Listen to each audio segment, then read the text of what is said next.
عربوں نے جہاں سے لغت اکٹھی کی، تلاش کی، اس کو سمت دینے والے امام مجاہد ہیں، یعنی ایسے پائے درجے کے عالم ہیں کہ ان کی تفسیر وہ پہلی ڈکشنری ہے جس میں قرآن کے الفاظ جو نادر الاستعمال اور مشکل ہیں ان کی وضاحت کتب لغت یعنی معاجم کے طرز پر رکھی گئی ہے۔ اللہ اکبر۔ یعنی آپ کو ان کے تعارف میں اگر آسان الفاظ میں یہ بتاؤں تو عربوں کی لغت کو مد نظر رکھتے ہوئے تفسیر تو بیان آپ نے کی، لیکن ساتھ ہی ساتھ عربوں کی لغت کو ایک سمت بھی دے دی، ایک ڈائریکشن بھی دے دی کہ ان رولز کی بنیاد پر آپ اپنی عربی لغت کو درست رکھ سکتے ہیں۔ اللہ اکبر۔ اور آپ نے اس پر کتب بھی لکھی جو کہ قرآن کریم کے مشکل الفاظ تھے، نادر الاستعمال یعنی کم یوز ہونے والے عربی کے وہ لفظ جو قرآن میں تھے، ان پہ کون سے رولز لگتے تھے، کن رولز کی بنیاد پر وہ اردو میں یا کسی اور زبان میں فلاں فلاں ترجمہ دیتے تھے، یہ سمت متعین کرنے والے امام مجاہد ہی ہیں۔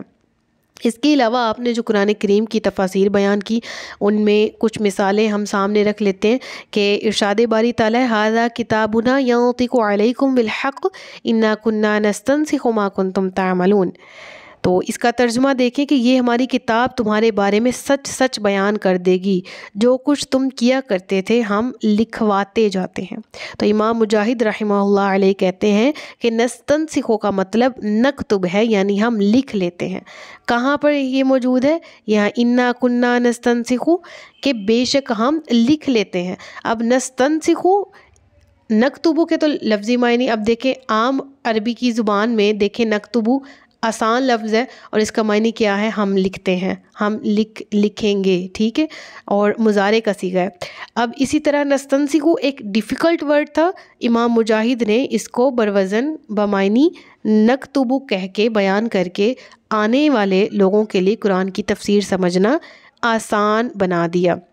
بالکل اسی طرح سے ہوا اعلم بما تفیدون فی، سورۃ الاحقاف کی آیت ہے، اور اس کا ترجمہ کیا ہے کہ وہ اس گفتگو کو خوب جانتا ہے جو تم اس کے بارے میں کرتے ہو۔ تو امام مجاہد رحمہ اللہ علیہ فرماتے ہیں کہ تفیدون کا معنی تقولون ہے، یعنی تم جو زبان سے نکالتے ہو۔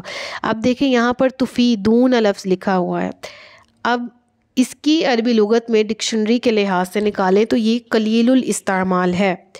اس کے مقابلے میں جو لفظ زیادہ استعمال شدہ ہے وہ کون سا ہے؟ تقولون، تم کہتے ہو، تم زبان سے بیان کرتے ہو، تم بولتے ہو۔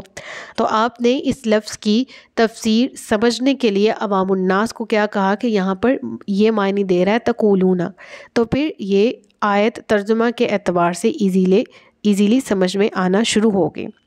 بالکل اسی طرح سے ارشاد باری تعالیٰ ہے ان اول بیت وضع للناس للذی ببکۃ مبارک، ٹھیک ہے۔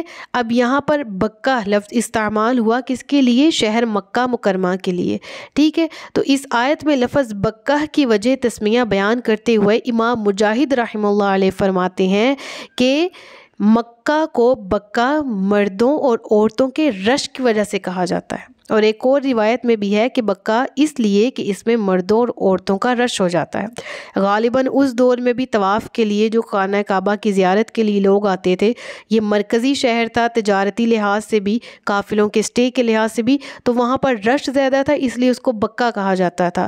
عربی لغت میں بکہ زیادہ رش والی جگہ کو کہا جاتا ہے، ٹھیک ہے۔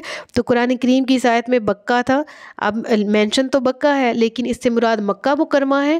اس کی تفصیل کیسے نکالی؟ عربی لغت کو دیکھتے ہوئے کہ مراد وہی شہر ہے، لیکن اس شہر کو بکہ کیوں فرمایا گیا؟ کیونکہ مکہ مکرمہ کا اولڈ نیم بکہ ہے، اور بکہ کیوں کہا جاتا ہے اس کی ڈیٹیل امام مجاہد نے عربی لغت کو دیکھتے ہوئے بیان کر دی۔